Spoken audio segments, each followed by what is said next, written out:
ስራው ይቀጥላል፣ ወደፊትም ይቀጥላል። ይሄን የምናደርገው አብይን ለመጣል ብቻ አይደለም። ኮርስ የመጀመሪያ ዓላማችን ሀገራችንን ህዝባችንን ከአብይ ማትረፍ ነው። እኔ የዚህ ትውልድ ትልቁ ኃላፊነት የሚመስለኝ ከፍተኛ የሆነ ሀገራዊ አደጋ ነው የተደቀነበት በዚህ ሰው። እሱን ማድረግ የሚቻል ይመስልሃል ጃዋር? አብይ አገሪቱን ከአብይ መንጋጋ ማለቀቅ ማትረፍ ይቻላል? ይቻላል። አሁን ተስፋ አለ። ከስድስት የዛሬ 3 ወር ነው ሶማች አሁን ባትሪ እየሞላ የተሻለ ይቻላል። ምክንያቱም ባለፉት ወራቶች ባደረኳቸው ውይይቶች በተናጠልም በቡድንም ከኢትዮጵያ የፖለቲካ ሊቃኖች ጋር ባደረኳቸው ውይይቶች በነበረ አጋጣሚ አንድ የተገነዘብኩት ነገር አለ።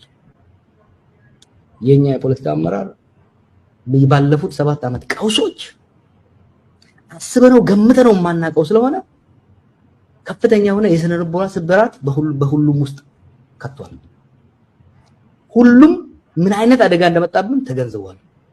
ይሄ የኛ የፖለቲካ አመራር ፖለቲካችን እንዲሰክን አድርጓል። ሰዎች ዝም ብለው አሁን እንትን እንዳትወስዱት ቴዲ፣ ይሄ ጸረ አብይ ስብስብ እንደዛ አይደለም። ይሄ ሀገርና ህዝብን የማዳን ከልብ ታምኖበት ነው ሰዎች እየተወያዩ ያሉት።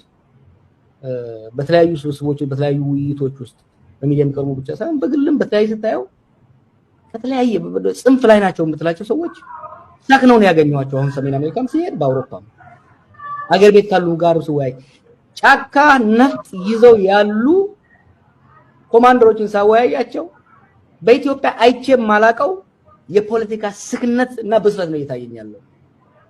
ይሄ ተስፋ ይሰጠኛል።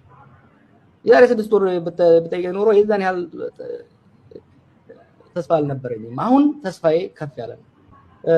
ነባራዊ ኦብጀክቲቭ ሪያሊቲስ ኮንዲሽንስ እየተሟሉ ሙሉ በሙሉ አልተሟሉም፣ እየተሟሉ ስርዓቱን ለመጣል የሚያስችል በቂ ነገር አለ። ስርዓቱን ኢኮኖሚው ይዞት ነው የሚሄደው። አንድ ጥያቄ የለውም እሱ። አብይና ኢኮኖሚው ተባብረው ስርዓቱን ይጥሉታል። ትልቁ እኛ እየሰራን ያለውና መስራትም ያለብን day after አብይ አንድ ነገሮች እንዳይባባሱ፣ ግጭቶች እንዳይባባሱ ካሁኑ መተማመን ላይ መድረስ አለበት የሀገራችን የፖለቲካ ልሂቅ። ከአብይ ቀጥሎ ያሉት ቀናት ሽግግሮች የሚጠለፉት ከሀዲድ የሚወጡት በመጀመሪያዎቹ 6 ወር እስከ 1 ዓመት ባለበት ጊዜ ያንን ሁለት ስራ ያስፈልገናል። የአብይ ስልጣን ላይ ያለ መዘጋጀት ያሉብን ስራዎች አሉ።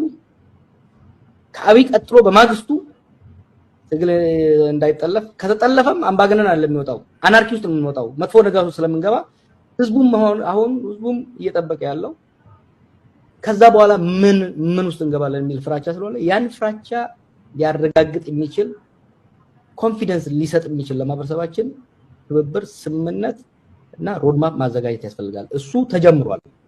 መብሰል አለበት፣ መስፋት አለበት፣ በፍጥነት መሰራት አለበት። እሱን ከተጠናቀቀ በኋላ ሌላው ብዙም አስቸጋሪ አይመስለኝም። ቅድም እንዳልኩ አንድ ስርዓት አንድ አገዛዝ ስልጣን ላይ ይወጣል። የፓወር አሴንሽን ምንለው ኮንሶሊዴት ያደርጋል፣ ያጠናክራል፣ ከዛ ይከላከላል፣ ከዛ ይበሰብሳል። ኖርማሊ በሌላ ሀገሮች ውስጥ ቢያንስ ከ10 እስከ 15 ዓመት ይፈጃል ይሄንን ለመድረስ።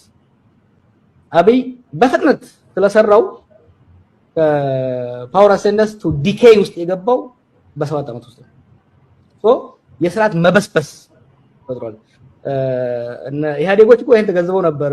ወደ መጨረሻ አካባቢ የግምገማ ፔፐሮቻቸውን አገኛቸው ነበር። የውስጥ ግምገማ ፔፐራቸውን መበስበስ ገጥሞናል የሚል እና ውይይቶች አድርገው ነበር ተዝካለ እና አሁን አትሊስት ያን አሁን ብልጽግና ያደረጋቸውን ውይይቶች አይቻቸዋለሁ። ባለፈው የሴንትራል ኮሚቴ ስብሰባ ላይ መበስበስ ሳይሆን እየተፈነጠርን ነው የሚል ነው እየሄደ ያለው። ያ ለኛ በጣም ጥሩ ግብአት ነው፣ ጥሩ ነው የሚያጠናክረን። ግን ቅድም ላነሳው አስጠንክሮ መናገር ፈልገው እኔ ባየሁት በምሰማው ባለኝ ኢንተራክሽን the war had humbling effect on our people, on our elite። ጦርነቱና ቀውሱ ገና እኮ ብዙ ነገር ማድረግ አለብን። ኮሌክቲቭ ቴራፒ ውስጥ ካልገባን እኮ ይሄ ሰው ባለፉት 7 ዓመት ውስጥ የከተተን ቀውስ